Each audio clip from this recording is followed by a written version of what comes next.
esta computadora. Bueno, muy bien, ya estamos grabando.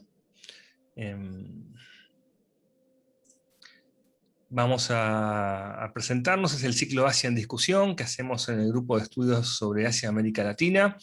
Esta vez tenemos el placer, y no lo digo en sentido figurado, de contar con una investigadora y docente que hizo su tesis de máster en las relaciones, podemos decir, entre Camboya y Argentina, por decirlo de una manera. Es Laura Puga, que es egresada a la carrera de Geografía de la Facultad de Filosofía y Letras de la Universidad de Buenos Aires, donde también es magíster en Antropología Social y es docente de la Universidad de Buenos Aires también. Así que hola Laura, ¿qué tal? ¿Cómo estás? Hola, ¿cómo estás, Fernando? Muchas gracias por invitarme. La verdad que este encuentro es buenísimo para mí porque, como sabes, hice todo el trayecto bastante sola. Sí, imagino. Esto también un poco somos como una comunidad a veces de nerds que nos apasiona un tema Absolutamente. que a nadie más le interesa, lamentablemente, pero digo porque es un tema muy importante para el mundo, ¿viste? Y para Europa y para Estados Unidos y para nosotros no. Sí, para nosotros no. Siempre quedan postergadas porque hay muchísimos trabajos académicos referidos a otras comunidades, casi todas comunidades o nativas o comunidades de otros países latinoamericanos, pero es más difícil encontrar estudios sobre comunidades orientales, menos de Indochina, ¿no? Así que Totalmente. haberlos encontrado es todo un hallazgo. Bueno, Laura hizo una tesis muy linda que tuvo como objeto de estudio a una comunidad de camboyanos y descendientes de camboyanos instalados en Argentina desde la década del 70, y que, bueno, vamos a poner un PowerPoint ahora para... La tesis se llama así, Un largo viaje entre Camboya y Longchamps. No sé si lo están viendo, creo que no, todavía no. No, todavía no. ¿Cómo aparece? Bueno, ahora lo voy a hacer. Ahora sí. Siempre los temas de logística son Ah, complejos. sí, ahí tenemos los mapas. Sí, pero quiero empezar por ahí está, por la portada, digamos. Ahí está, ahora ya lo hago. Ahí está, ahora sí. Un largo viaje entre Camboya y Longchamp es el título de tu tesis. Yo le agregué ahí un poco la presentación de esta charla de hoy, que va a contar además con Alejandro Lamarque, que es investigador y politólogo y miembro del GESAL, y que también está haciendo su máster, pero en la Universidad de La Plata, en el tema de derechos humanos. Así que entre los tres vamos a intentar tener esta charla que va a hablar en principio sobre Camboya, pero para luego terminar hablando de tu trabajo de investigación, que es lo que realmente nos apasionó y originó esta charla. Bueno, acá tenemos el mapa, porque siempre hay que aclarar dónde queda Camboya, ¿no?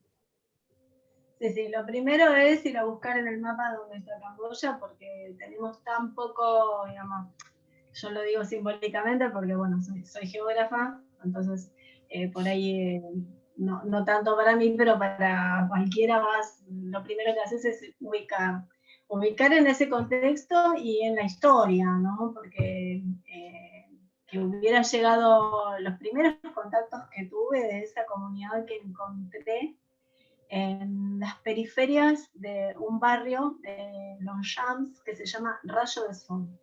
Es un barrio periurbano. Cuando llegó a esta comunidad a instalarse ahí, amparada por Naciones Unidas, por el ACNUR, el barrio estaba apenas urbanizado, no había luz eléctrica. La luz eléctrica la atendieron los vecinos o sea, para acelerar, ¿no?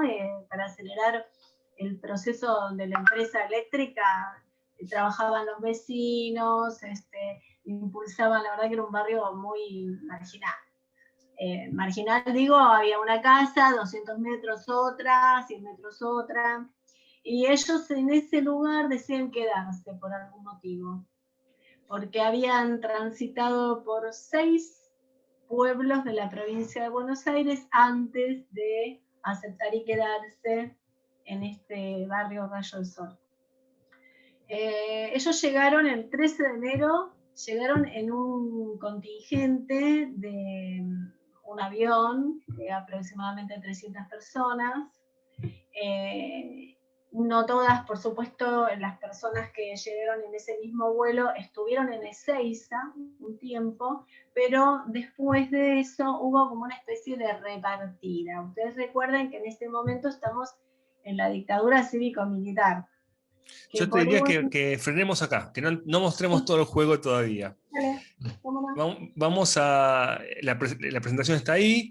En el mapa a la derecha, de hecho, yo marqué 3 circulitos. Uno es Phnom Penh, la capital actual. Otra Siem Reap, la capital del imperio histórica y la ciudad sagrada. Y marqué una tercera provincia, Odar Meanchey. ¿Qué importancia tiene esta historia? Bien, bueno, Odarmenchei es esta provincia alargada que acompaña el límite con Tailandia y es una zona muy rica desde el punto de vista ambiental, porque fue muy propicia, muy buena para el cultivo de arroz. El cultivo del arroz en aquel momento fue clave porque había que alimentar a todos los soldados, ¿no? En principio, a todos los que estaban en Vietnam de uno y otro lado. Es un área que es una zona deltaica, toda Camboya es una zona deltaica, por lo tanto es nueva, es lo que consideran los geólogos, le dicen el plegamiento andino alpino, ¿no? Así que hay como una especie de límite entre la roca más antigua y la zona de deposición deltaica. Ese límite es aproximadamente lo que ellos llamaban las montañas, que en realidad en toda Odarmenchei, en toda la provincia, la altura de ese escarpe, digamos, es nunca mayor a los 200 metros. Así que imagínense que no es una montaña. Pero del otro lado del límite, en Tailandia, estaban todos los campos de Naciones Unidas que iban recibiendo a las personas que estaban más cerca del límite, porque escapar, yo tuve la oportunidad de entrevistar a varias personas que escaparon de Odarmenchei hasta los campos del otro lado en Tailandia, y bueno, describían el escape como si, digamos, la sensación que tenían que habían recorrido 200 kilómetros, 6 días, sin comer, desorientado, ¿verdad? Y en realidad cuando uno mira el mapa y entiende bien, porque cuesta mucho, ¿no? Entender la pronunciación de sus lugares, constatarlo con un buen mapa, las caminatas no eran mayores a los 20 kilómetros. Entonces es sorprendente cómo lo que el cuerpo humano, digamos, tiene que soportar, y el desgaste que habían tenido de los trabajos, algunos en campos de concentración, otros estaban atormentados y amedrentados por el avance de las tropas. Y bueno, los que estaban más cerca del límite son los que pudieron escapar. Así que la mayoría de las personas de esta comunidad que encontré en Noyam son del norte de la provincia de Odarmenchei, muy cerca del límite con Tailandia. Podría decir que 10 kilómetros, 15, 20 kilómetros. 20 kilómetros era como lo máximo, digamos, que se podía escapar, porque además los relatos de ese tránsito, que son apenas 20 kilómetros, son espeluznantes, literalmente. Era muy difícil sobrevivir a esa caminata. Porque bueno, te disparaban de cualquier lado, cualquiera que te veía te delataba, por supuesto no había nada de comer, nunca se sabía bien cómo caminaban de noche para no ser vistos, estaban desorientados, no siempre caminaban en la dirección correcta. Así que esa provincia fue una provincia muy, por ahí no tan atacada en otros sentidos, como los bombardeos americanos o esas cosas, pero sí fue muy castigada por el trabajo forzado en las plantaciones de arroz, ¿no? Bueno, Camboya hoy tampoco es un lugar para decir que, bueno, que podés volver y se industrializó, no sé, o que tiene una economía. En primer lugar, son muy poquitos. Sí. Son 16 millones de habitantes en un país bastante grande y comparado con otros países que tienen todos 70, 60, 90 millones de habitantes, ¿no? Eso yo no sé si está vinculado al tema de los 70, del genocidio y toda esta historia, pero lo que sí es que son pocos en comparación a otros países y su esperanza de vida también es bastante baja, menos en 5 años, ¿no? Eso es muy llamativo. Sí, sí. La lengua Bueno, oficial es el Khmer. ujú. Apenas habla francés, para los que estuvimos ahí, sabemos que el inglés no se puede usar para comprar nada en la calle, a veces se vuelve muy complejo porque nadie habla más que Khmer y es difícil comunicarse. La religión más extendida es el budismo Theravada, que es diferente al budismo de Vietnam, que es el Mayavada, creo, no me acuerdo estrictamente. El 95% de la población lo profesa, hay algunas minorías. Lo gracioso es cuando uno se mueve en dólares en Camboya, pero si te mueves en la moneda de ellos, te tienen que dar como paquetes, porque la inflación es enorme, entonces no se pueden usar los billetes de ellos. Tiene una monarquía parlamentaria con un primer ministro que se llama Hun, que es un ex Khmer Rouge o Khmer Rojo, y está dividida en 23 provincias, como vimos en el mapa. La capital es Phnom Penh, acá está españolizado el nombre Phnom Penh, y esta foto, sí, está la bandera, y esta foto que está a la derecha siempre me gustó mucho, que es una cadena nacional que hace el presidente Nixon en Estados Unidos, tratando de explicarle a la población dónde quedan los lugares que están bombardeando, porque nadie sabía ni que existían, y bueno, y Camboya tuvo un lugar muy preponderante en esta historia, pero un poco para ir atrás. Esto es muy interesante del sudeste asiático y siempre lo marcamos en las charlas, que son poblaciones que tienen un imaginario imperial, Claro. ¿no? Y Sí, que sí, es, sí. y que es Sí. previo al Estado Nacional, Claro, eh, mucho, muy previo. Ellos muy tuvieron, previo. por lo menos en Camboya hubo como una especie de dinastía en auge entre el siglo IX y el XIII. Estamos hablando de Exactamente. muy atrás. Por eso Eh, esa identidad es muy importante. Acá en el mapa que se están viendo ahora se muestra un poco lo que era el Imperio Khmer, que ocupaba el lugar de lo que hoy es Vietnam, de lo que hoy es Laos, de lo que hoy es Tailandia. Bueno, ocupaba además su territorio, que en el último mapa ya se ve que ya es mucho más chico y más claro. definido, ¿no? Pero bueno, esto es Eso, importante saberlo. La capital histórica es Siem Reap, que es una ciudad que dicen que es como el Machu Picchu asiático. Es impresionante, es impactante verla. Eh, y bueno, y esto está un poco también, yo diría que esta mentalidad imperial, el budismo como religión es muy importante también a la hora de pensar en los imaginarios y en la visión de los camboyanos. Alejandro, vos seguís un poco el tema político. ¿Cómo está Camboya hoy? Acá yo puse antes del COVID y después del COVID, pero un poco es parecida la situación, ¿no? Con el COVID sigue la línea de muchos países del sudeste asiático en los últimos años, específicamente con el COVID, no muestran indicadores bastante favorables, uno diría, o sea, son tasas de contagio y de muertos muy bajos, pero bueno, siempre en estos países los datos son complicados, ya sea porque, bueno, por manipulación de las autoridades o también, bueno, también hablamos de países donde salís de las grandes ciudades y vos retrocedes en el tiempo, en el caso particular de Camboya, una sociedad predominantemente rural, donde, bueno, tal vez la información no sea precisa.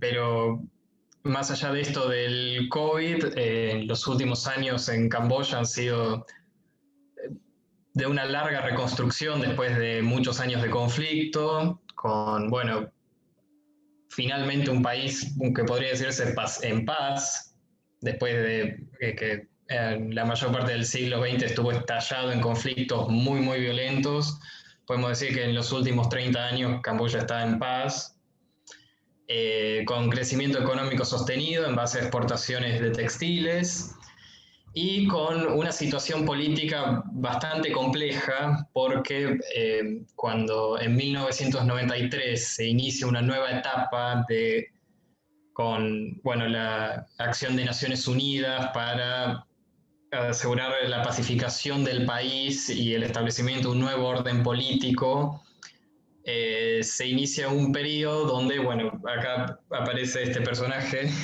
el primer ministro Hun Sen, quien, como decías antes, era un ex Jemer, uno de los cuadros díscolos de los Jemeres, y fue parte del gobierno pro-vietnamita que gobernó el país durante 10 años, cuando cayó el régimen de los Jemeres Rojos. Y desde 1993, Hun Sen llegó al poder y no lo soltó desde entonces, y tiene un rol hegemónico en el sistema político camboyano, al punto en que, bueno, el indicador más reciente es los retrocesos en la calidad democrática de ese país. Podríamos decir que es una transición democrática que quedó trunca a medida que el Hun Sen y el Partido Popular de Camboya empezó a modificar el sistema para hacerlo menos competitivo y asegurar su hegemonía. Y hoy, bueno, se encuentra en esta situación en la que la reciente oposición que pudo surgir en 2012 y disputar y ser competitiva realmente en las elecciones como las de 2013, mediante mecanismos judiciales y persecución extraoficial, incluso con violencia, amparada en el control que el partido gobernante tiene sobre las burocracias del Estado, han logrado desarticular toda oposición política real. Y bueno, hoy en día el dominio de Hun Sen y el Partido Popular de Camboya es indiscutido.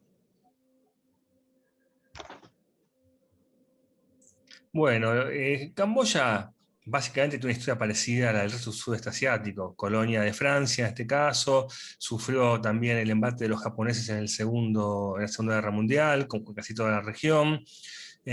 Pero a diferencia de toda la región, del resto de la región, tuvo un desarrollo particular, que es el que vamos a hablar con Laura, particularmente, que es con la llegada del Partido Comunista de Kampuchea, como le gustaba llamarse, pero que viene un poco originado también con la guerra de Vietnam, ¿no? Porque Estados Unidos, a partir de todos los bombardeos que hacían la frontera, porque el ejército vietnamita usaba la frontera con Camboya, esto se ve muy bien en el documental de Netflix sobre la guerra de Vietnam. Entonces los norteamericanos empiezan, eso lo decís en tu tesis, ¿no? Que eso genera como un malestar en la población. Claro, claro, el famoso camino de Ho Chi Minh, que era en realidad consistía en una red de caminos, todos eran pequeños caminos, porque si hubiese sido un camino amplio, ancho, era mucho más fácil de bombardear. Entonces constituyen una red de caminos que comunicaba Vietnam del Sur con Vietnam del Norte, pero a través del territorio camboyano. Es a partir de la consolidación de ese camino como un espacio que los norteamericanos querían por todos los medios frenar, destruir, es que comienzan a bombardear el territorio camboyano. Bombardean el territorio aún antes de esto, durante el reinado del príncipe Sihanouk, ya había algunos ataques e incursiones en territorio camboyano, por supuesto ilegales, porque Estados Unidos solo puede bombardear o atacar un territorio que le ha declarado la guerra, pero el príncipe Sihanouk había establecido su neutralidad en ese conflicto.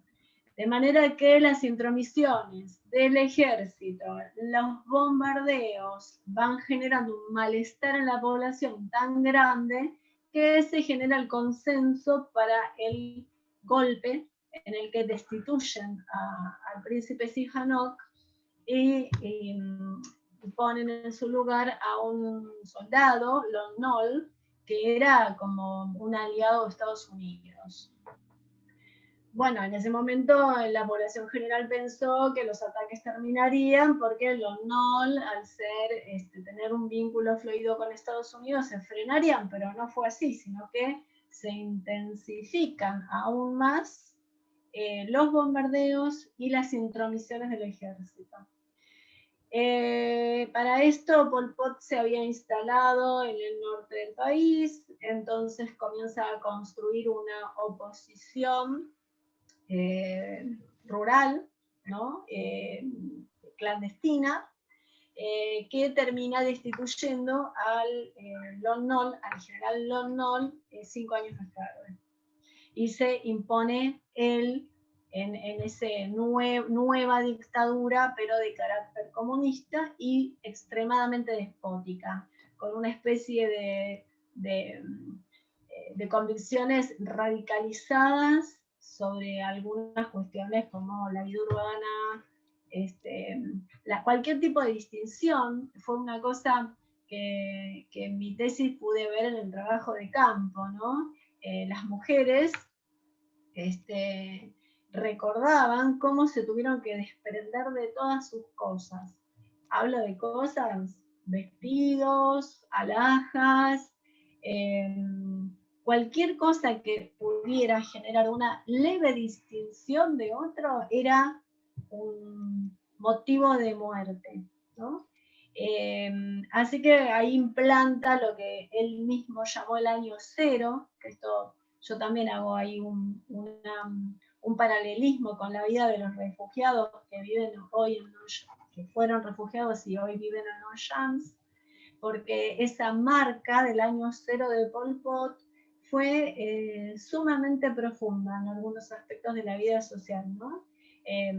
Pensemos que la ciudad de Phnom Penh es prácticamente vaciada, con tropas que ingresaban desde diferentes lugares y con diferentes tendencias. Así que hay una etnografía que está basada en una serie de entrevistas de Kiernan, que seguro que la leyeron. Bueno, y ahí rescata cómo había diferentes batallones que tenían un trato diferente con la población que tenían, sacaban de sus hogares a punta de pistola. Eso fue algo que marcaste en tu tesis que es muy simpático, por decirlo de una manera, que creo que vos lo marcaste muy especialmente, lo dijiste recién. Pol Pot decreta año cero y desorganiza toda la sociedad como venía viviendo, y las personas que volvieron salieron de ahí, como que necesitan recuperar su vida poniendo su propio año cero, ¿no? Es impresionante. Sí, ahí en la tesis, bueno, menciono el caso de Sem, que es una señora que vivió en la huida, y bueno, y ella recalcaba cómo ella no iba a hablar, ¿no? Pero me lo dijo por sentarse, yo en la tesis puse que me lo dijo tres veces, pero me lo debe haber dicho fácil 5 veces en ese lapso en el que estuvimos hablando en una charla muy informal, ¿no es cierto? Pero me dijo muchas veces que ella no pensaba hablar de todos los tiempos anteriores al 13 de enero de 1980. El 13 de enero de 1980 era el día en el que el avión procedente de Tailandia aterrizó en Buenos Aires. Ese día empezó su vida. Bueno, lo repitió tantas veces que la verdad es que me quedó dando vueltas eso, no llegaba a entender el significado. Y bastantes meses más tarde, cuando volví a leer otros artículos que fui encontrando, una revista cubana que fue muy crítica con respecto al régimen de los Jiménez Rojos, bueno, que se titulaba algo así como el año cero, y lo volví a leer y dije, el año cero de Sem. O sea, ella estaba estableciendo su propio año cero como para vencer aquello que había sido para ella un horror, porque además esa misma mujer huyó dejando a sus hijos en Camboya, milagrosamente, después de 3 días de caminata. 3 días de caminata, repito, eran aproximadamente 7 kilómetros lo que tenían que recorrer. Tardaron 6 días, ¿no? Porque el miedo, el temor a ser encontrados, la desorientación a la noche, no los ayudaba. Después de esa travesía, llegan prácticamente todos desnutridos, ¿no es cierto? Porque hacía mucho que no comían bien, bueno, todo lo que ya sabemos que ocurría en esa época, y cuando llegan al campamento y se recuperan, su compañero vuelve al pueblo, recoge a uno de sus hijos y lo cruza la frontera y lo deja en el campo y vuelve por el otro. Digamos que una cosa milagrosa, porque haberlo hecho una vez era una hazaña, y este hombre lo hizo 3 veces para recuperar a sus hijos. Por eso muchas veces fui y vine con ese pensamiento. Digo, bueno, es muy simbólico que esta mujer repita tanto esa fecha, porque ese año 0, Pol Pot lo estableció como un calendario literal, y despojaba de propiedades, o sea, artistas. Otra de las entrevistadas de Longchamp venía de una familia más o menos acomodada, digamos, pero terminó viviendo en un campo de concentración. Se escapó de un campo ella le dice campo de trabajo, eran campos de concentración.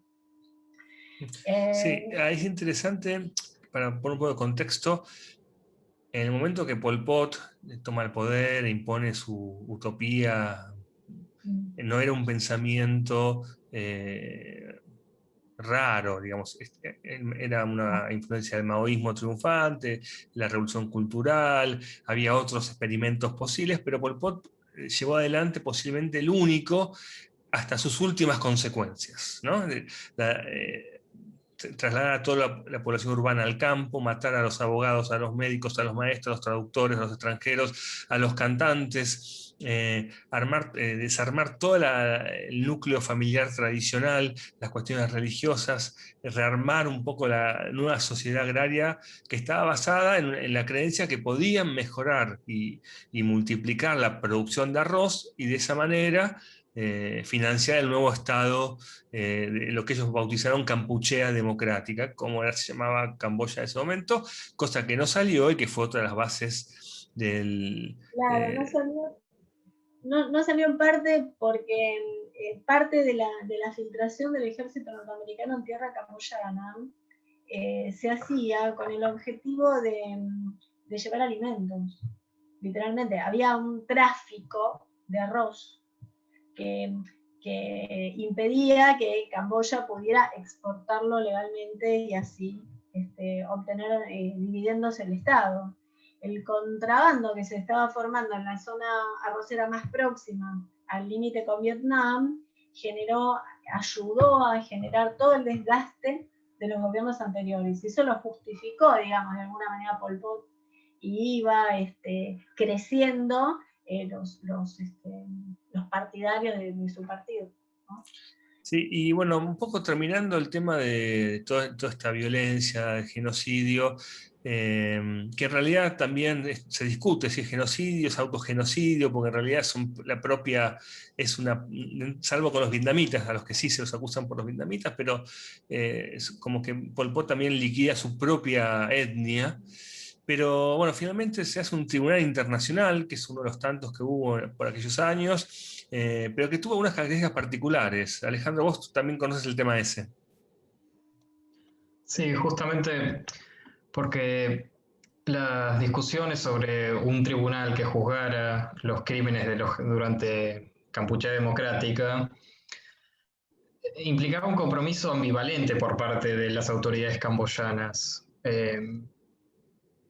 Era un momento particular.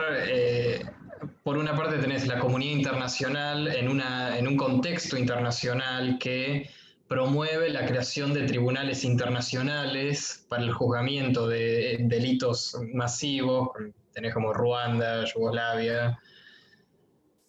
Y por otra parte tenés la reticencia de las autoridades camboyanas, que encima todo esto se da en un contexto en que los Jemeres Rojos, ya replegados en las junglas, como un movimiento clandestino y en un conflicto constante con las autoridades, todavía eran una amenaza a la estabilidad del país y justo se implementan políticas para intentar de desmovilizar a los Jemeres Rojos que quedaban.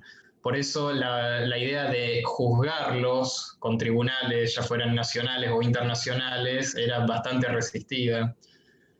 Pero bueno, aún así Camboya venía dependiendo mucho de la ayuda internacional, de los fondos, o sea, quedó muy devastada después de estos conflictos y eso fue un factor de presión que logró impulsar justamente lo que se llamó las salas especiales, no, perdón, las salas extraordinarias en las Cortes de Camboya, que es este tribunal que abrió sus puertas en 2006 y que sigue funcionando y que tiene el propósito explícito de juzgar a los altos mandos de Kampuchea Democrática por los crímenes cometidos entre 1975 y 1979. Y estas tensiones que mencionábamos recién sobre la ambivalencia de las autoridades camboyanas a que se produjera así un proceso judicial que revisara el pasado cuando ellos querían ver para adelante y pacificar el país, se refleja incluso en el diseño institucional del tribunal, porque es la comunidad internacional presionada por un tribunal internacional.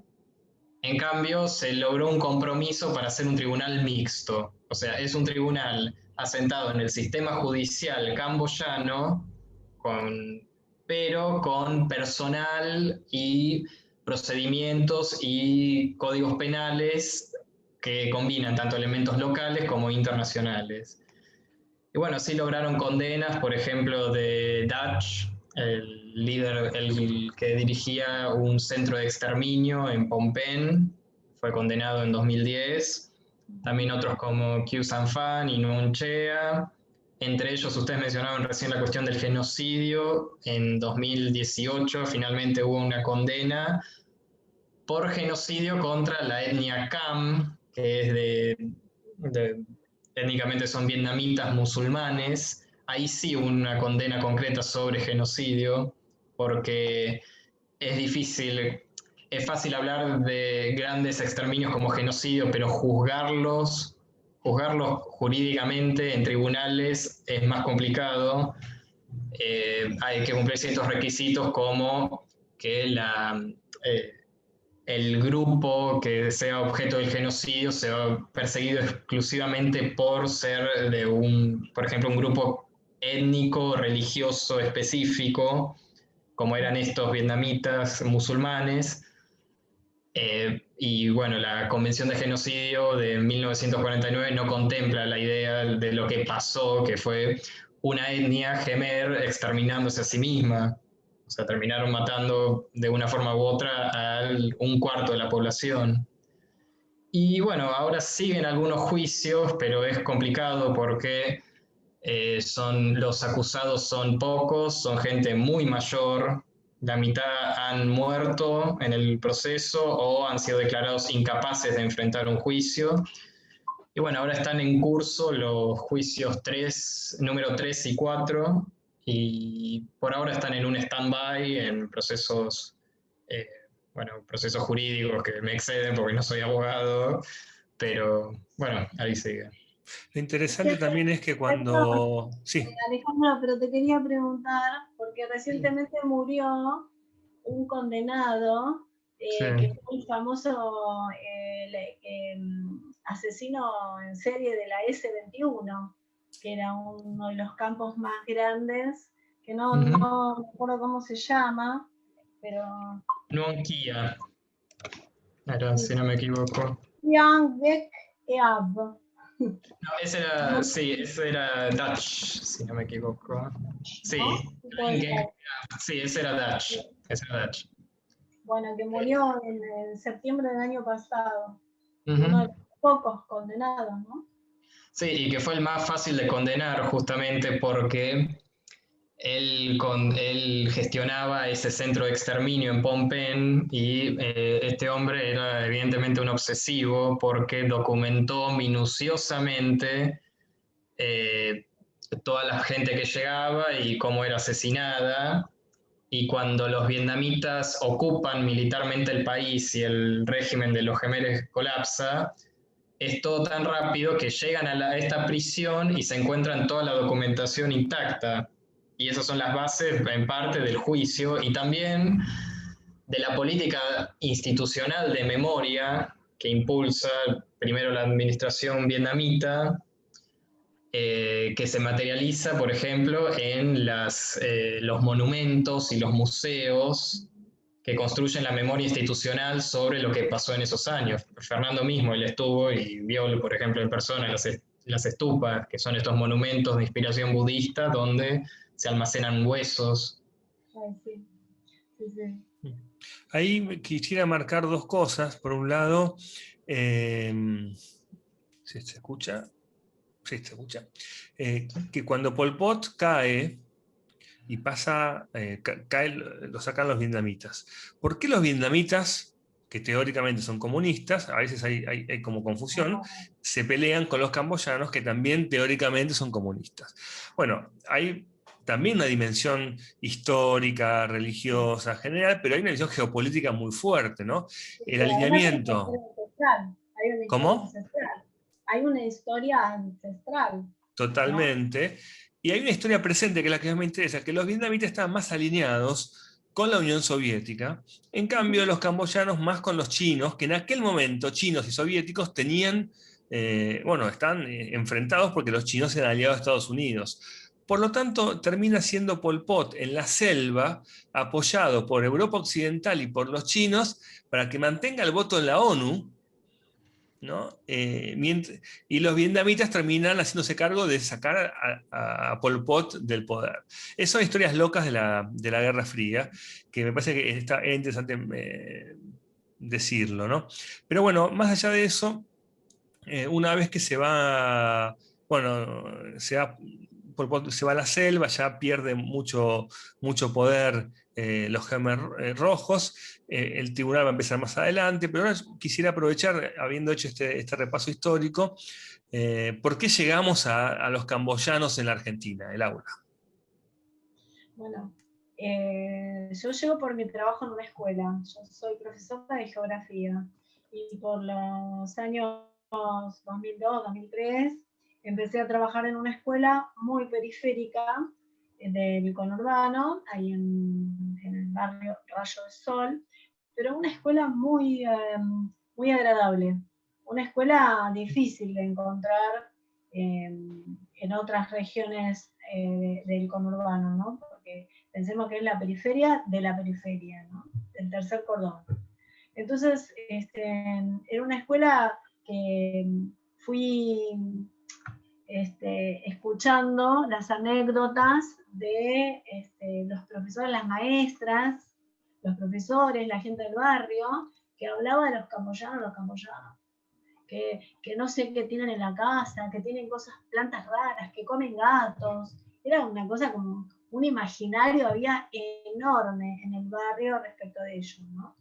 Que, que eran muy negros cuando llegaron y que se volvieron blancos. Una cosa como muy descabellada todo lo que se decía. Eran cosas absurdas. De manera que eso me queda dando vueltas y siempre, ni bien empecé la maestría, dije, este es mi tema, me concentré con eso y empecé a buscar entrevistas, a profundizar y a leer sobre Camboya.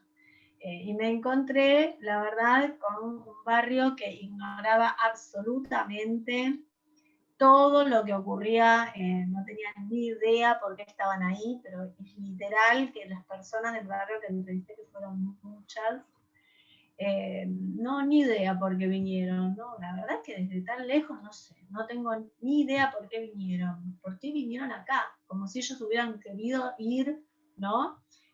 Una ignorancia total de la cercanía con Vietnam, una ignorancia total de la condición de refugio, pero lo más grave es que todas esas personas al llegar como refugiadas presentan documentación de la sea, un niño sin documento, nacido en un campo de refugiados, viene con un documento de ACNUR y va a la escuela con un documento de ACNUR. Entonces fue llamativo encontrar esa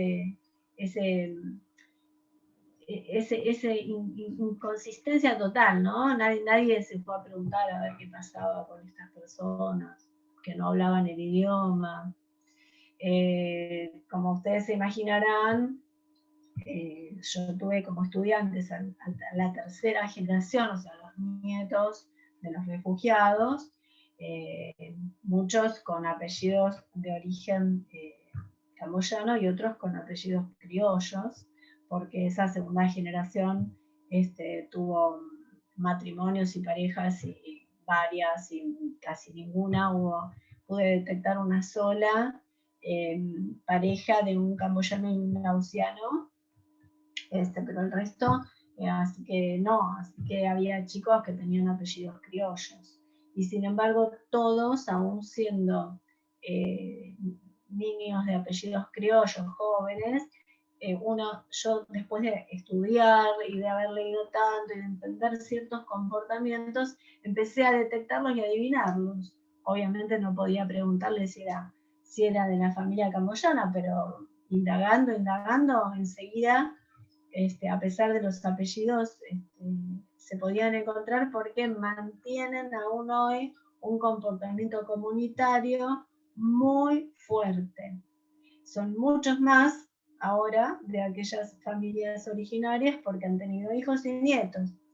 En ese barrio suele haber una tasa de natalidad bastante alta, con lo cual nos llamaban la atención por la cantidad de hijos que tenían. Es más, en algunos casos que entrevisté maestras primarias que los recibieron a ellos, me decían, no, la verdad que ellos tenían en general, hasta te diría, menos hijos que el resto de la comunidad educativa, porque es muy fuerte la idea de la familia nuclear, muy fuerte. Y sin embargo, bueno, viven cerca, todos se conocen entre sí, los niños, los jóvenes, 14, 15 años, me relataron una vez cómo el abuelo de uno de ellos había sido herido tantas veces porque era soldado del rey. Había servido en el ejército, era un poquito mayor quizás, había servido en el ejército del príncipe Sihanouk. Y tenía el cuerpo totalmente, tenía una bala que le había atravesado, tenía un sablazo, tenía una herida en la espalda. Bueno, los chicos lo relataban como, no sé, como algo de sumamente extraño. Y bueno, después fui comprendiendo que este soldado del rey había tenido un rol de una enorme liderazgo dentro de la comunidad y que había sido también mediador en todo ese proceso que sufrieron de cambios de destino, ¿no? Que parece ser una constante en las comunidades de Indochina que vinieron en esta situación, tanto ellos como los que fueron al norte, porque ahí la verdad es que hay algo que a mí me gustaría seguir estudiándolo, profundizarlo en algún momento, cómo se hizo la asignación de destinos. Porque ese gobierno militar que no tenía grandes intenciones de mejorar la calidad de vida de esos refugiados, habría que ver hasta qué punto nos fue entregando, entre comillas, mano de obra que en algunas situaciones, por la condición de la que venían y por el lenguaje tan diferente, la imposibilidad de comunicarse, quedaban totalmente capturados en esa forma de trabajo. Me Va un parece que segundo, así sí, contextualizo esto que decís, para los que no saben, bueno, el gobierno militar que venía tan golpeado en lo que ellos llamaban la campaña anti-Argentina, que era una campaña internacional basada en el tema de los derechos humanos, que había intentado a través de los mundiales de fútbol infructuosamente también mejorar su imagen, descubre que puede convertirse en un referente de los derechos humanos, recibiendo a grupos de personas que escapan de las revoluciones comunistas de Laos, de Vietnam y de Camboya. En esos lugares donde luego de la guerra de Vietnam se producen revoluciones comunistas, mucha gente escapa y además son anticomunistas, como le gustaba también al gobierno militar, era como un negocio que les cerraba por todos lados, y obviamente cuando llegan, como se ve acá en la tapa de Clarín, o de La Voz del Interior, con mucha publicidad, con mucha difusión, mostrando al gobierno interesado en los derechos humanos. Entre paréntesis, viendo la tapa de Clarín, se ve pocas noticias y todas menos una internacionales, lo cual era otra época del mundo también, donde se hablaba de otras cosas. Pero quiero decir, una vez que llegan a Ezeiza y se apaga la luz, el destino de todas estas personas que vienen del sudeste asiático queda librada al azar, a sus propias fuerzas, y cada uno se gana la vida y se hace su vida como pueden, como dijo Laura, pasando algunos por diversas ciudades o pueblos, tanto de la provincia de Buenos Aires, pero también sabemos que llegaron a Río Negro, que llegaron a Misiones, que hay en Chascomús, que hay en Pergamino, laosianos. También dicen que hay algunos tailandeses, tampoco hay una base de datos muy estricta al respecto, y esto fue una de las cosas que nos atrapó de la tesis de Laura, porque nadie hablaba de los camboyanos, no eran un grupo reconocido. Yo creo que uno de los mayores aportes de la tesis de Laura es encontrar también que no solo eran laosianos, que hay historias en los medios, hay documentales, hay programas de televisión sobre los laosianos, pero siempre, nunca se menciona a los camboyanos. Entonces creo que esto también es un aporte muy importante, además del laburo etnográfico, el trabajo que hace que también lo es, ¿no? Así, bueno, quería contar un poco esto para darle contexto a tu trabajo y a lo que estabas mencionando. sí. En relación a esto que vos contaste, hay un trabajo de investigación de Eduardo Paje Poma, que hizo su tesis de grado en historia, y él tuvo la oportunidad de entrevistar a alguien que no me acuerdo exactamente cómo es, y tampoco le quiero espolear su tesis, pero él sí entrevista a alguien que está en el momento exacto en el que se toma la decisión. Y podemos atar muchos cabos, porque todas las denuncias que, como vos dijiste recién, Fernando, se estaban dando en Europa con personas que habían estado en la ESMA y que habían relatado los horrores que sucedían durante la dictadura, se estaba tramando la llegada de la Comisión de los Derechos Humanos para observar en la ESMA y en otros lugares sobre los cuales había denuncias. Y es en ese preciso momento cuando en la reunión en donde estaban presentes representantes de diferentes países, dice, bueno, tenemos acá como un problema grave, que es la cantidad inmensa de refugiados que tenemos en los campos, a ver qué país puede recibir algunos.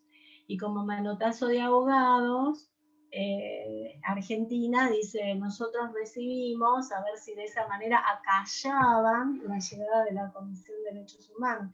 Entonces, estos refugiados fueron usados de múltiples maneras, porque el Estado por eso no sabía ni cómo definir ese comportamiento del Estado, porque lo hicieron por conveniencia política para desdibujar los horrores que sucedían acá. Finalmente llegan a Argentina un número muy inferior al que habían prometido y se habían comprometido a traer. Creo que llegan tres aviones, me parece, no estoy seguro, no me acuerdo, pero me parece que llegan 3 grupos, y hay una desatención por parte del Estado que es digna de estudiar. Por eso, porque yo sé que no todos vinieron a la provincia de Buenos Aires, pero de qué manera ese gobierno militar asignó los destinos y casualmente muchos, como es el caso del estudio de Monzón en el norte, en Misiones, fueron a parar a plantaciones. ¿Por qué? ¿Cómo hizo cómo fue esa asignación de que el gobierno de la dictadura hizo con las provincias? ¿Cómo se hizo eso? Ese proceso, a mí la verdad que me interesaría mucho profundizar en. Quería mencionar acá, bueno, en este slide del PowerPoint hay dos fotos a la derecha. El primero es del templo budista de Misiones, que dicen que tiene un Buda enorme, impresionante, que construyen los laosianos, no son camboyanos, pero también cuando en 2015 apenas asumió Macri la presidencia, hubo una fuga de 3 presos, que en ese momento fue muy famosa, una persecución que duró una semana, y que en el camino los presos estos disparan a un joven policía en la ruta, bueno, que es el que está a la derecha, el policía era uno de los hijos de los laosianos que estaba en Argentina. Y ahí un poco dice la foto que habla el presidente de la comunidad laosiana, ¿no? Del lugar.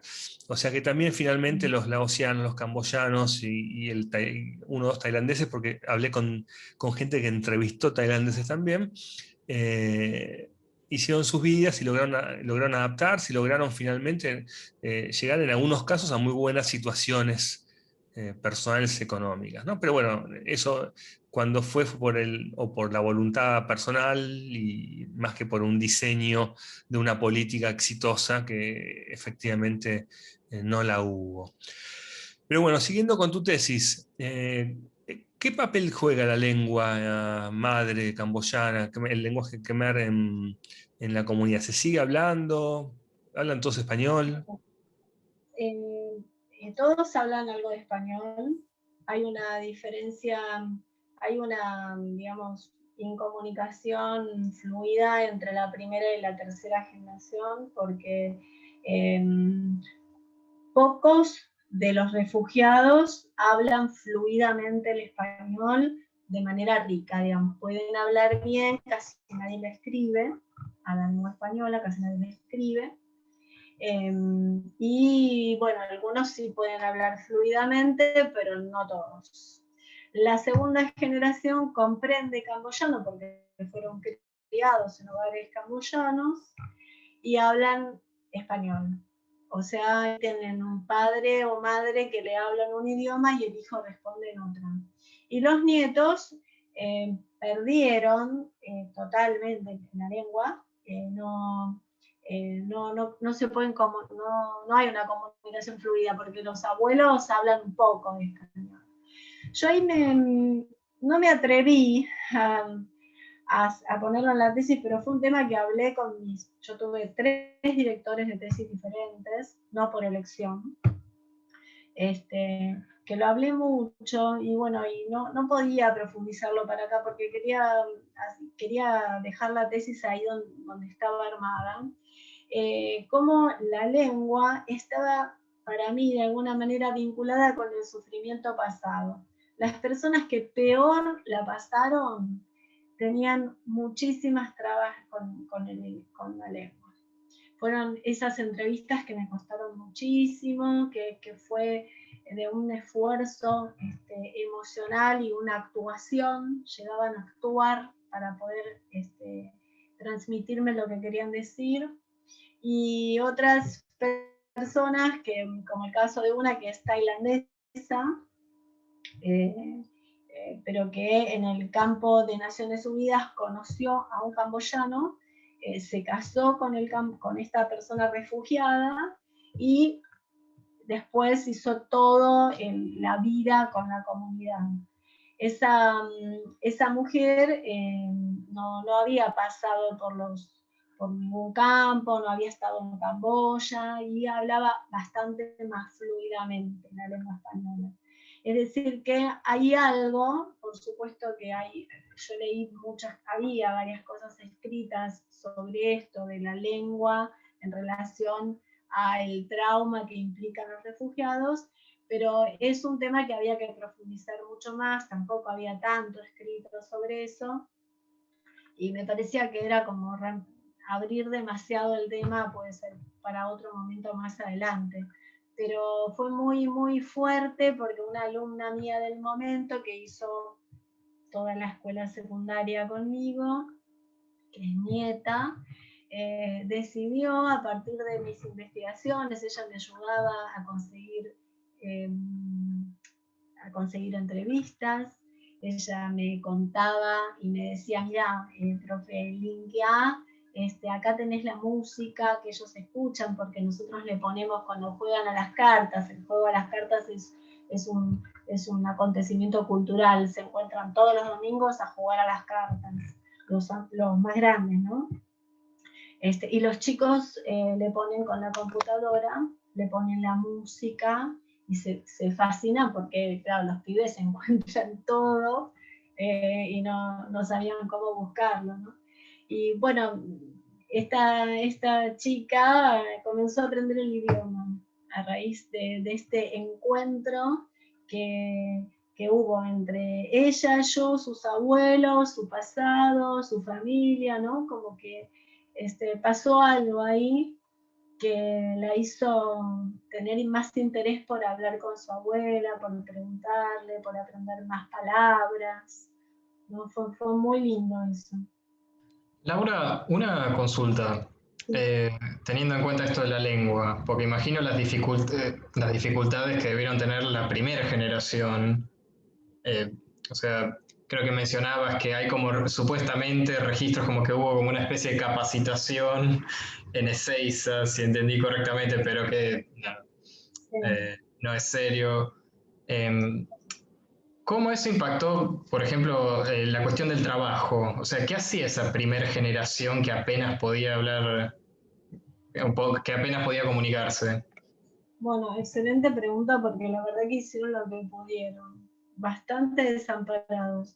Le dieron, cuando estuvieron en Ezeiza, al parecer Ezeiza fue como una especie de aclimatación, pero no tuvieron ningún curso de idioma, este, tampoco ninguna capacitación. Más tarde, no sé exactamente, no pude localizar bien el momento, una iglesia evangélica les enseña algunas cosas, artesanías para hacer. Y es a partir de esa venta de artesanías que ellos ahí empiezan a sobrevivir. Y además se rebuscan. En los terrenos de la casa plantan algo, los que aprendían un poco más en la lengua podían conseguir algo más, muchas mujeres trabajaban en el servicio doméstico, pero hubo muchísima, a la llegada, cuando ellos recién llegan, los primeros años, fue caótico, me lo llegaron a relatar como sumamente angustiante. Ellos decían, por ejemplo, yo tenía que ir a Capital por algún motivo, iba con un papelito en la mano y le iba mostrando el papelito a las personas a ver si había alguien que me ayudara. Dice, bueno, sí, la gente ayuda, lo que pasa es que era muy difícil porque yo no podía pedir ni un kilo de papas. O sea, ni las compras para la comida podían hacer. Fue muy difícil para ellos al principio. Además, como les decía, estaban un poco apartados del resto del incipiente barrio, así que creo que la escuela ahí fue un nexo importante porque los niños, como sabemos todos, aprenden rapidísimo. Y por suerte, esos niños que aprendían tan rápido lograban interpretar a los padres con los vecinos. Así que eso fue una jugada, bueno, una presencia de la escuela muy, muy importante. Porque los Hay niños... dos cosas que, perdón, termina. No.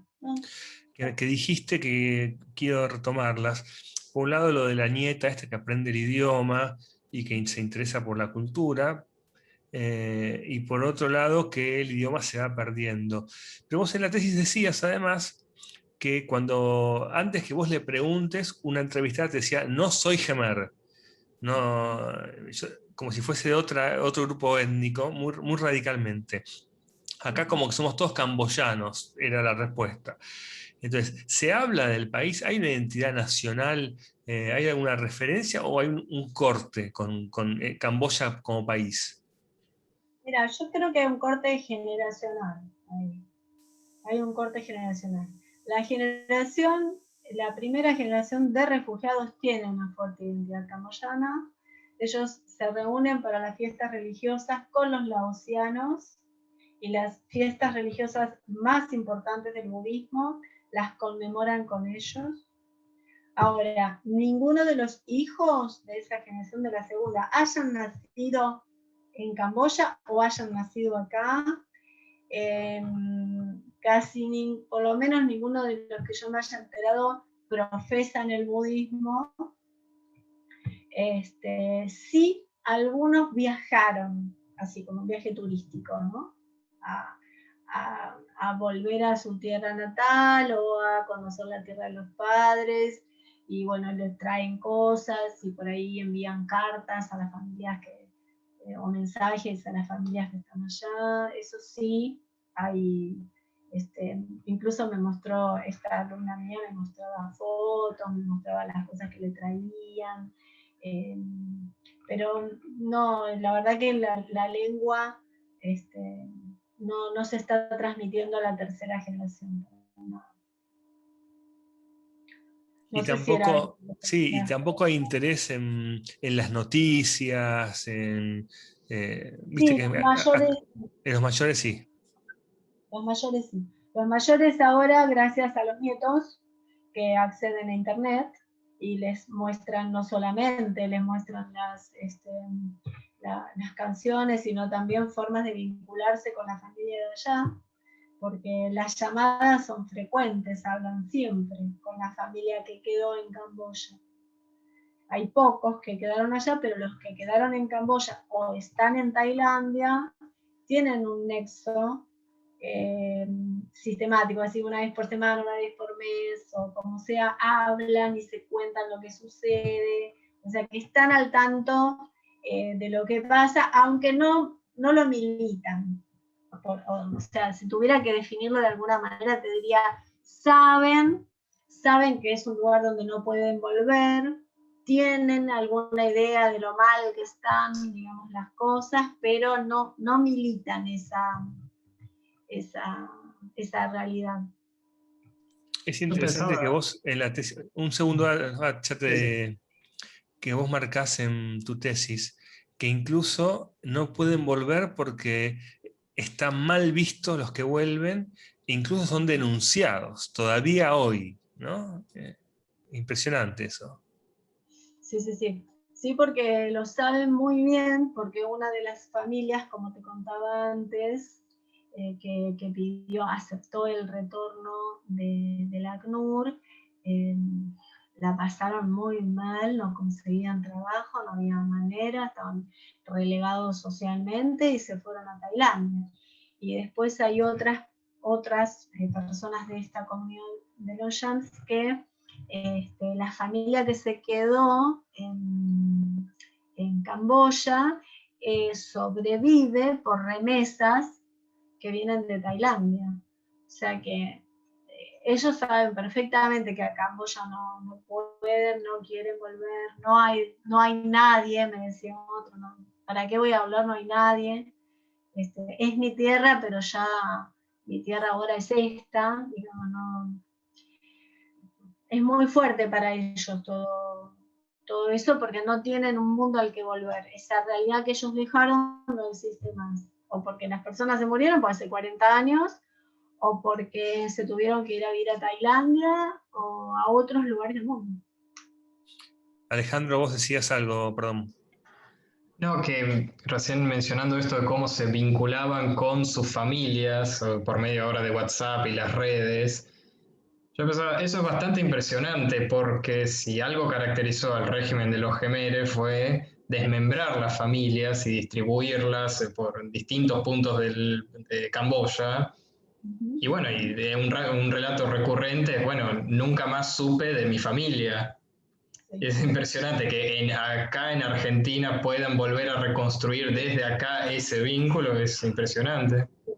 Bueno, yo diría que no es la mayoría, yo creo que ahí te doy a vos la razón. La mayoría no pudieron volver a ver a nadie. Pero un entrevistado había dejado a su padre y a su hermano. Su padre murió y su hermano sigue manteniendo contacto.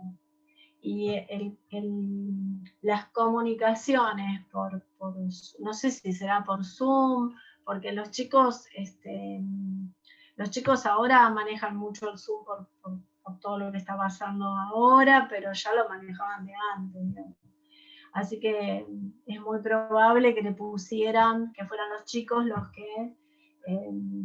que ayudaran a los abuelos, ¿no? Ahora, como había mucha familia que estaba en Francia o que estaba en otros lugares, lo más probable es que esta comunicación, por ejemplo, por Zoom, sea con esa familia o con la que está en Tailandia.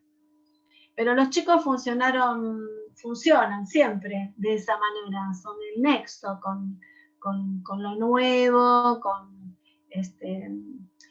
incluso conmigo, ¿no?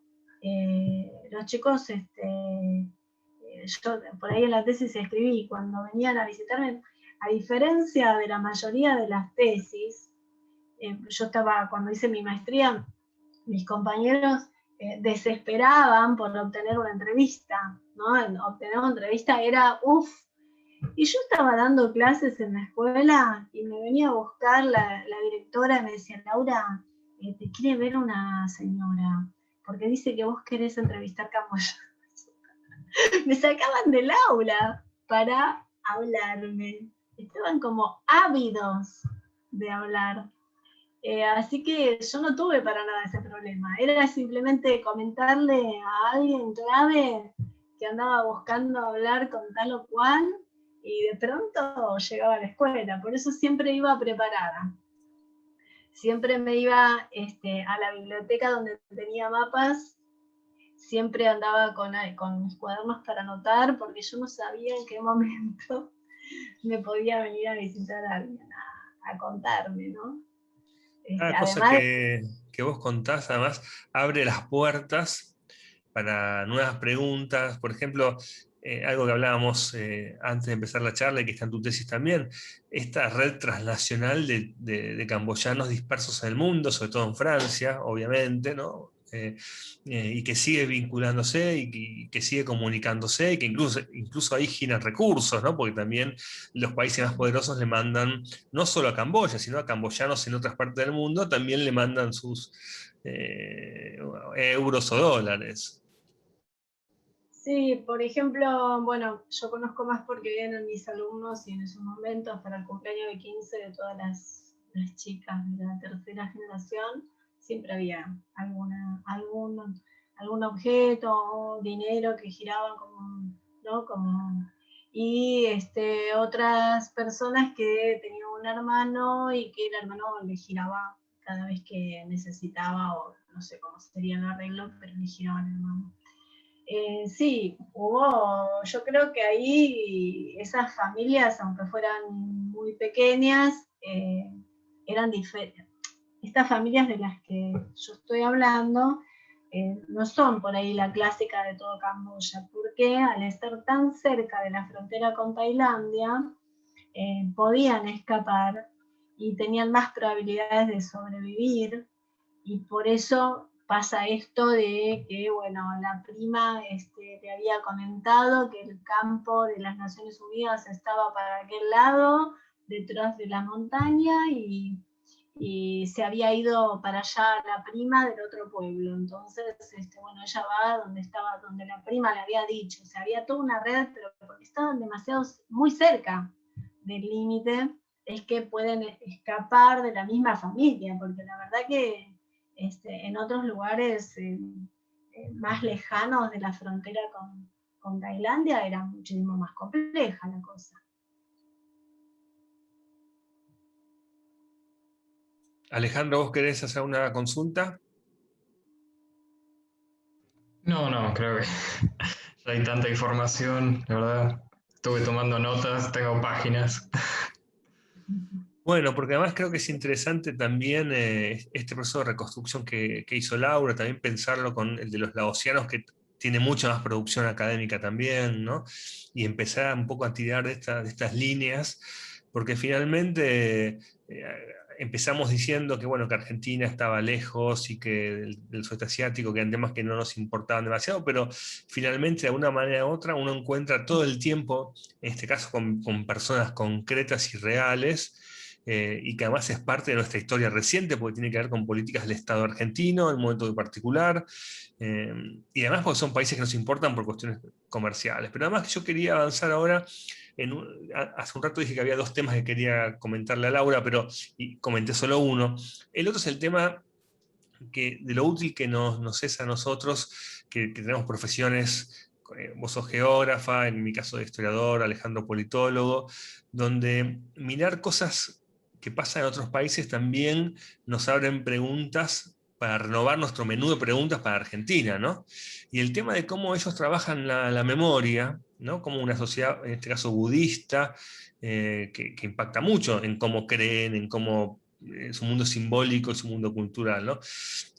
Cómo construyeron sus propios lugares de la memoria. Yo acá sumé al PowerPoint algunas fotos, porque una cosa que me llamó la atención de los campos de la memoria, es lo que vendría a ser la ESMA camboyana, por decirlo gráficamente, es la diferencia con la cuestión corporal, ¿no? Como en Argentina, bueno, el tema del cuerpo no está, es un cuerpo que no está, es un dibujo, es un desaparecido, y en el caso de los muertos que sí están, bueno, la cuestión más cristiana bueno, del cementerio y todo esto, y como en el caso de ellos, por ejemplo, uno camina por estos lugares y te dicen que si llueve, surgen huesos de la tierra, de tantos que eran y que todavía no estaban ni reconocidos. Y hablando de la estupa que mencionaba Alejandro, ¿no? Yo pensaba, claro, para nosotros que el tema del cuerpo es un tema que no está, es un tema que incluso aún estando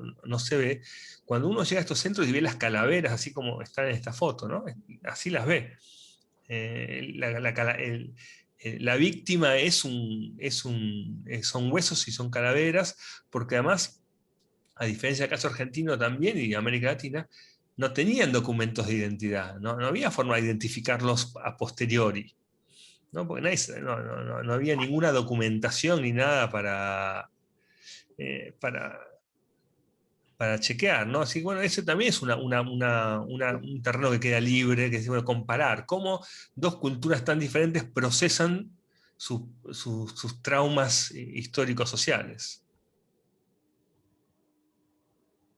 Sí, en relación a esto que decís del cuerpo, es llamativo, porque la verdad que yo creo que eso por ahí también es otra cosa que tampoco pude profundizar mucho en la tesis porque no me daba, pero algunos entrevistados, una que trabajó en un campo de concentración, que relataba de qué manera se arrojaban los cuerpos a las fosas comunes y de qué manera eran asesinados. Nosotros lo leemos y decimos, bueno, para no gastar balas, los mataban con armas blancas. Y ella me decía que uno, porque estaba tardando mucho para comer su porción de arroz, que era del tamaño de una mano hueca, o porque se había cambiado de posición al sentarse, o porque se quiso levantar para, no sé, para algo, sencillamente venía un soldado de atrás, le cortaba la garganta y ahí quedaba el cuerpo. El resto de las personas no sabían qué hacer, porque no podían atenderlo porque ya estaba muerto. No podían moverse porque les pasaba a ellos. Es un régimen, yo no sé cómo definirlo, pero sanguinario, en el hecho de la sangre presente. Eran cuerpos con sangre presente en los que no había escapatoria. no había escapatoria, porque no sabías bien por qué. Esto me lo recalcaron mucho las entrevistadas. No sabíamos por qué, no entendíamos bien por qué, no había un motivo claro. Si uno tenía una alhaja, sí, si uno era hijo de, por ejemplo, un pintor, un poeta, también. Pero el hecho de estar comiendo y que alguien venga por atrás y le corte la garganta era impredecible. Interesante también lo que marcas en tu tesis, porque, bueno, es como decís vos, uno lo lee y lee cosas y lo procesa todo racionalmente y busca explicaciones. Y ellos cuentan que era tal el descontrol de la época que no sabían quiénes estaban, qué tropas venían, si eran norteamericanos, si eran vietnamitas, si eran camboyanos, si eran del rey, si eran comunistas. No tenían idea. Y que al día de hoy no saben quién fue el grupo que entró armado a su lugar, ¿no? Eso Kiernan lo describe perfecto cuando dice que el Congreso norteamericano le prohíbe al ejército el ingreso al territorio camboyano, entonces reemplazan lo que ellos habían llamado la misión Daniel Boone, porque le ponen nombres así a las misiones militares, le cambiaron de nombre a la misión y para que, digamos, de alguna manera esquivar aquel mandato del Congreso norteamericano, robaban uniformes del bando contrario e ingresaban al territorio camboyano con uniformes del bando contrario, o uniformes de Vietnam, o entonces la gente en realidad por ahí intuía, sabía que no eran vietnamitas, pero no quedaba claro, porque venían con uniformes y no perdonaban a nadie. Por eso es que cuando una tropa se acercaba a un pueblo vecino, huían. Bueno, quizás los más jóvenes, mucho más jóvenes, no sepan quién es Daniel Boone, pero Daniel Boone era el nombre de una serie muy famosa en los 70. Yo me acuerdo haberla visto, no me acuerdo muy bien de qué trataba, pero me acuerdo que tenía que... Era Bueno, un colono, un colono que había conquistado el oeste. Entonces me parece que es un poco simbólico esos nombres que le ponen a las misiones, porque la siguiente misión, porque Daniel Boone fue por el Congreso cerrada, obligada a cerrar, y abrieron otra que se llamaba, bueno, ahora no me acuerdo, algo de House.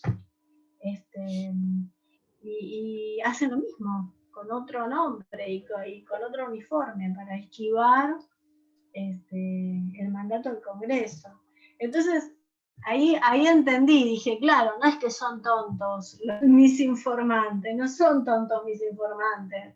Mis informantes estaban relatando lo que efectivamente pasaba en el momento, que era un caos total y la incertidumbre acerca de quiénes eran los que estaban entrando.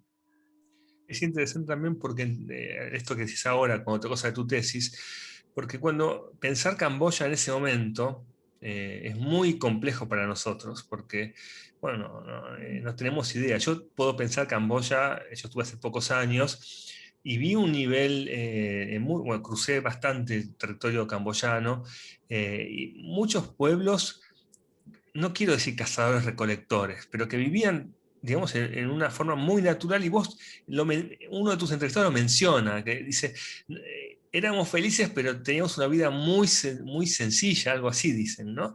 Y claro, efectivamente, no estamos hablando de ciudades con televisión, con radio, con electricidad, con carreteras, con hospitales. Estamos hablando de un estado que era muy más que precario, ¿no? Y eso también condiciona Sí. en medio de las selvas, qué sé yo, ¿no? La situación de primitiva, digamos, de producción primitiva, sí está presente, pero está muy agudizado este proceso con el golpe de Pol Pot, porque es a partir de ahí, vos pensás que cierran todas las escuelas del país, cierran las escuelas. Las escuelas se convierten, la mayoría, en campos de concentración o en centros de documentación o administrativos, pero cierran las escuelas, ¿no? Como una especie de barbarización no sé, extrema. Y es a partir de ese momento que empiezan a aumentar la producción de arroz para ver si podían mejorar los ingresos brutos, pero no pueden. Las herramientas con las que trabajaban eran de terror, porque además no sé qué intercambio habían recibido de China. Sí, eso encontré algo de información sobre algunos subsidios que China había hecho, que básicamente la terminaron utilizando para autosostenerse. Pero supongo yo que hoy debe estar perfectamente visible, me encantaría conocerlo, al territorio del que tanto me hablaron. Pero sí, supongo que debe estar muy atrasado en relación a otros lugares del sudeste asiático. Sí, totalmente.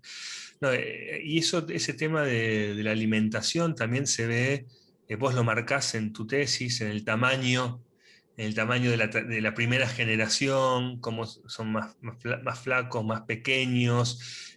Bueno, lo que hablamos al principio, la expectativa de vida en Camboya de menos de 65 años, ¿no? Porque gran parte del genocidio, una parte importante, se produce por muerte violenta. Sí. Pero otra parte también se muere por muertos de hambre, porque el cálculo de producción de arroz falla desde lo científico. Es decir, no es que falla, está mal calculada la producción, está mal calculada, entonces todo sale mal finalmente, ¿no? Sí, además, bueno, lo que decían, esta informante que estuvo un tiempo en un campo de trabajo, decía ella, un campo de concentración. Ella me decía, había arroz, tenían mucho arroz. No, no es que nos daban eso porque no había una cantidad de arroz impresionante. Lo que pasa es que ese arroz lo venderían a las tropas o abastecerían a las tropas de otras regiones. En esta región de Odarmanchey había una producción importante de arroz. Ahora, ¿qué hacían? Sí. Perdón, Sí. eso aparece mucho en los testimonios en el tribunal. Cuando hay algunos testigos que tienen la posibilidad de participar como declarantes y cerrar su testimonio con preguntas a los acusados. Y una pregunta recurrente es, ¿qué pasó con toda esa comida que producíamos y que no tuvimos? ¿A dónde fue? Sí. Sí, lo que pasa es que también el proyecto era exportarlo, en parte. Es decir, algunos de los ingresos del Estado tenían que ver con la venta de arroz. Lo más probable es que eso, más allá de los privilegios que pudiera tener la casta dirigencial de Pol Pot, el grueso de la producción era para venderlo, ¿no? Y financiar el Estado fallido. Habría que ver y habría que profundizar. No sé si hay mucha documentación escrita en otros idiomas, o en chino. Los intercambios que se hicieron con China por las ayudas militares de China, ¿no? Algunas ayudas militares de China pudieron tener una contraparte del alimento, porque además del arroz, en Camboya abundan las especies de peces. Es impresionante. Por ahí hay leyendas que dicen que los peces no había que pescarlos, los agarrabas de los árboles. Una locura que uno dice, no, esta persona no está diciendo algo normal, ¿no? Y bueno, y resulta que cuando el río crece y baja el agua, deja literalmente los peces sacudiéndose en las ramas de los árboles, de la riqueza enorme ictícola que tienen. Me acuerdo perfectamente de haber estado en la ciudad, donde hay varias ciudades que el río creció y tapó y solo están las copas. Entonces uno va con botes pasando entre los árboles que están metidos en el río.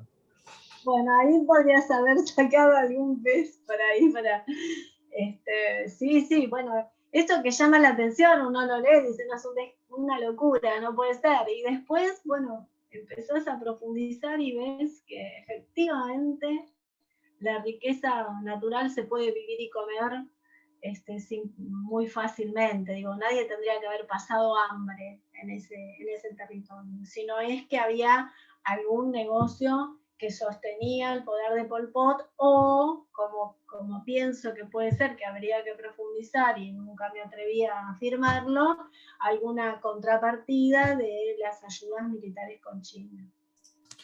Bueno, creo que ya te explotamos bastante por ser el día de hoy. Quería agradecerte tu presencia, quería contarles a los que están viendo que bueno, que este es un ciclo que hacemos lo más habitualmente que podemos, que contamos en esta ocasión con Laura Puga, que contó una parte por lo menos de su trabajo y de su tesis, que esto lo vamos a subir a las redes, lo estarán viendo en este momento justamente por algunas de ellas, y que se pueden contactar con nosotros y nosotros a su vez podemos transmitirle a Laura cualquier consulta, cualquier pregunta o cualquier cosa que quieran hacer. Laura, yo te agradezco tu presencia, Alejandro, a vos también. Ahora yo voy a dejar de grabar y seguimos charlando en privado. Gracias.